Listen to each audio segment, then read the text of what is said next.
Hi, this is Joy. Welcome to INKtoberfest. I am so excited that you're here with us.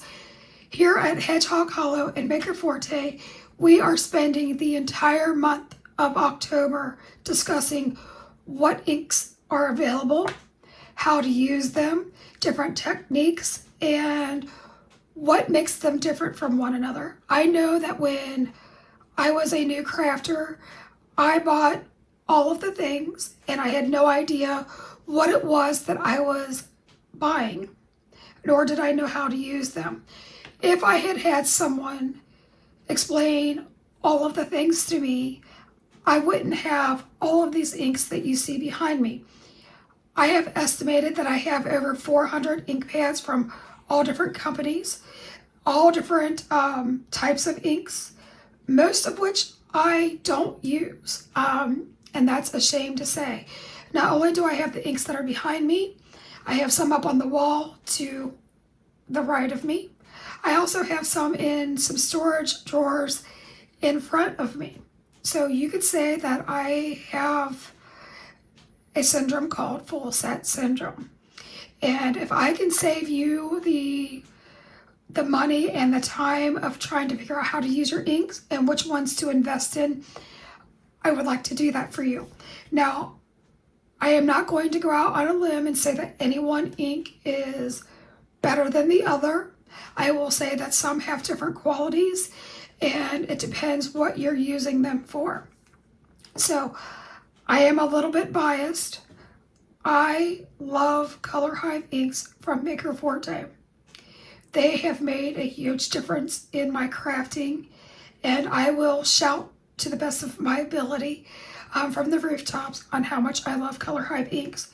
With that said, I do use other dye inks. Most commonly, I use the Eclipse Black Color Hive ink because it is alcohol ink friendly, meaning that if you Copic color or use any other type of alcohol ink, it is compatible and it will not spread. And that is true of most dye inks, and I want to be frank about that. When you're coloring with alcohol inks, you're wanting to use a dye-based or water-based ink. What makes Eclipse Black ink different is it is permanent. If you heat set it, you can watercolor with it and you can blend with it. So those are some things. Now here are some properties of dye inks that I think people struggle with. Not like they don't know what they can do with it. So with dye inks, you can watercolor with them. You obviously can stamp with them. They're great for stamping. They give you a nice crisp image. Not all inks are created equal in this sense, but I will say that if you use a Color Hive ink, or I like Memento, that was my ink that I used for the longest time before I had discovered the Color Hive inks. I also have Altino inks, which I love, and they are good for stamping as well as, and I particularly love their collection because that they are layerable, meaning they give you a set of 4 inks that are in a grouping. So if you're doing one of their layering flowers, it kind of takes the thinking out of it.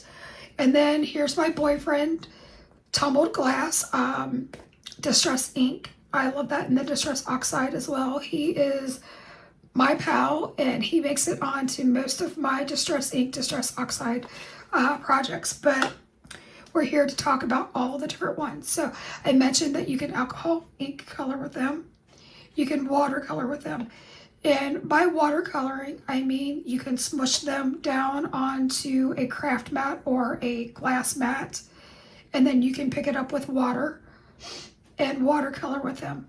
You also can do the same thing, put it down on your mat and add water, and you can do ink smushing. So they're really good. Another property of dye inks they are translucent and they're buildable. So say you only have one color, and in this instance, I'm going to say Vegas Strip because he's my boyfriend and the Maker Forte brand. I fell in love with him at Creativation, and He makes it on all of my cards for the most part.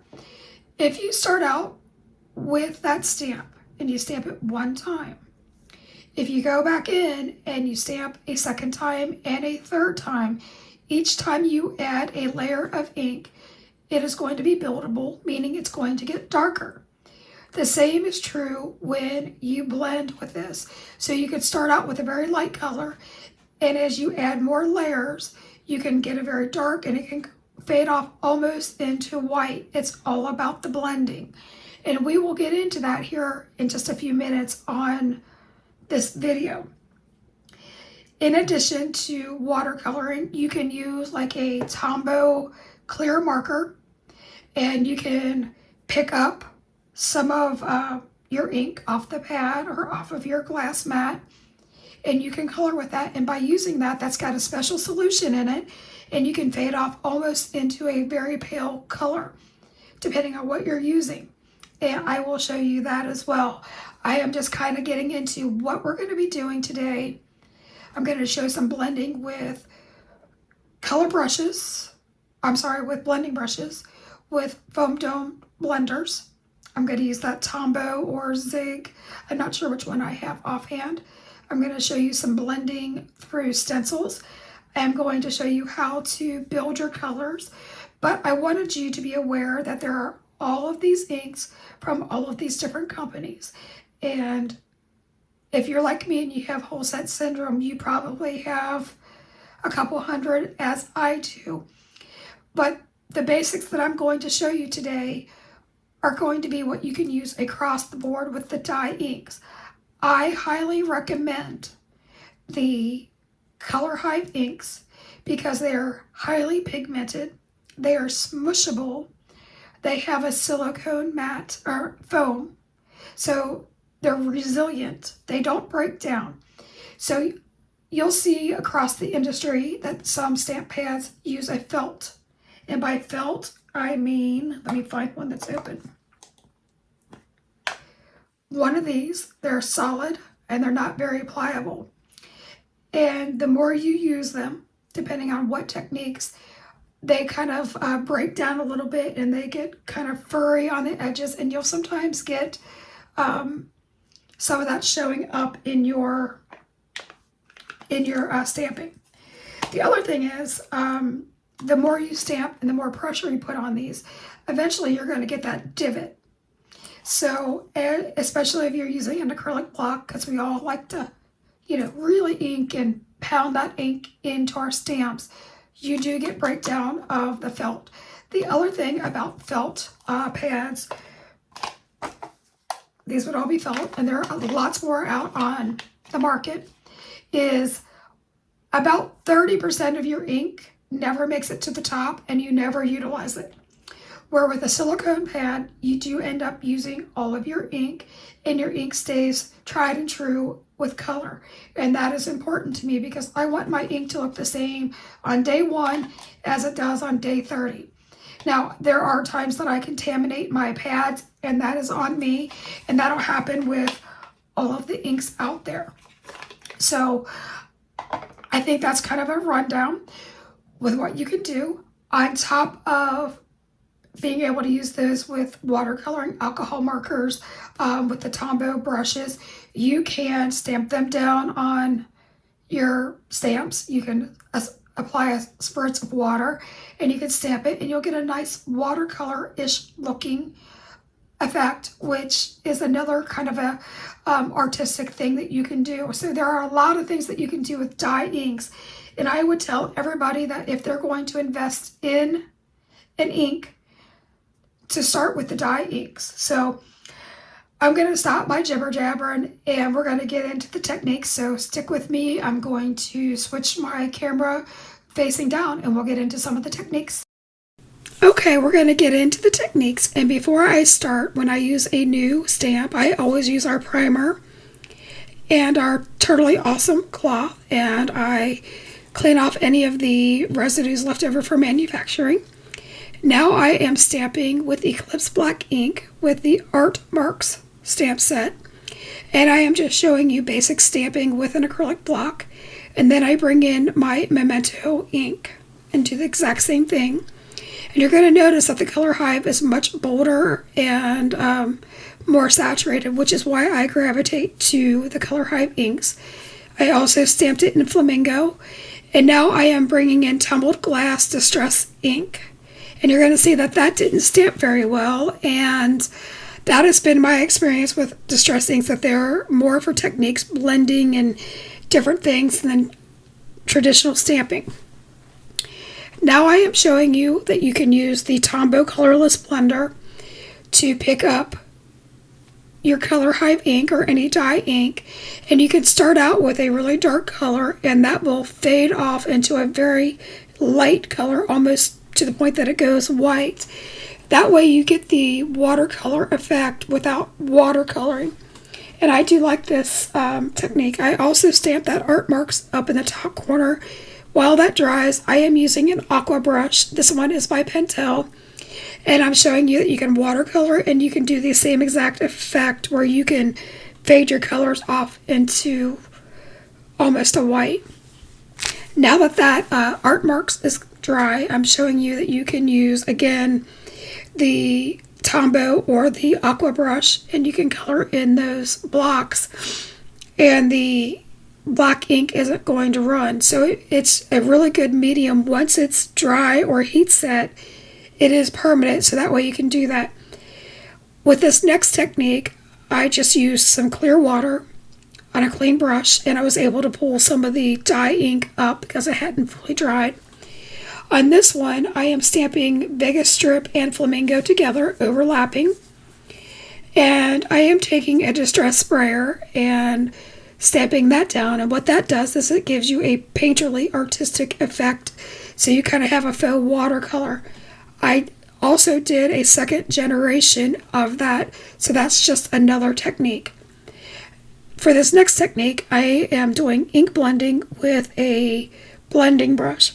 A tip that I have about blending brushes, if you have a dry brush, lightly mist that with water, and that sort of primes your brush and lets you put down some nice flawless ink.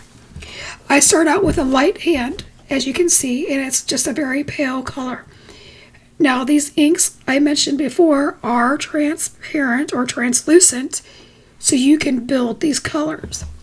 So as I apply more layers, we're getting a more vibrant color. Now I will say that when you use a blending brush, you're going to get a much softer blend than if you use a foam applicator. I continue to blend this until I get an ombre effect going down to the paper, and I fade that into white. Off camera, I did the same thing with Flamingo, but I left that out for time's sake. One thing to remember about dye inks is that they will dry back. So if you have an uneven blend, I encourage you to keep going, because once that ink dries and kind of melts into the fibers of the paper, you're going to get a seamless blend. So I wanted you to be aware of that. I always say keep going, that there's not a card that can't be fixed. So if you are new to this, again, keep going. And another thing is always start off of your page and come onto the page. That way you're not getting the ovals of the brush. Now I am using dome foam blenders, and you can see that this is a much concentrated application, and it absorbs much more ink. So from the get-go, you're getting a much darker blend, and I continue to blend that again into an ombre. Now I wanted you to know that there is a free event that Alex is hosting on October 8th, and that will be linked in the description box below how to sign up for that. But it's going to be her version of everything you want to know about inks, and I believe it's from 10 to 5, so it's an amazing event. I did flip my paper around, and I am using the Flamingo ink, and I'm doing the exact technique that I did with the Vegas strip, and I am blending that down to white. Now I did mention that these colors are blendable, and they're able to overlap and make new colors. So by lightly applying the Flamingo ink over the Vega strip, now I'm getting multiple blends of purple, and this to me is stunning. It's another fun way to, to get different looks. I am now spritzing this with water, and I'm picking that up. I do dry it for the sake of the video time. And here are both panels. One was done with a brush and one was done with the foam panels. Now we're going to make a card here, and we're going to use that water effect, faux watercolor effect. So I am using the Ocean Border Waves, and I inked that up in Muscle Car and Pega Strip, and then I spritzed that with water, and I am stamping that onto mixed media paper. I think it's a Canson XL, and using my ink smushing tool, I am really putting down some pressure because I want those colors to meld together and to give me a watercolor effect. Now I do heat set this because I am going to stamp over it, and I'm also going to trim down that panel. You see that I have some of those white edges. I started out with a bigger blending brush, and then I went into a detail blending brush, and I am just taking that Vega strip very lightly, and I am disguising that little white border. That's just a trick. I like to do blending on the edges of my panels anyway because it forms a vignette and it draws the eye into your scene. So whether I had that little ledge or not, I would have blended this. But I do take my time because I don't want there to be really dark inking. However, I do want to disguise that.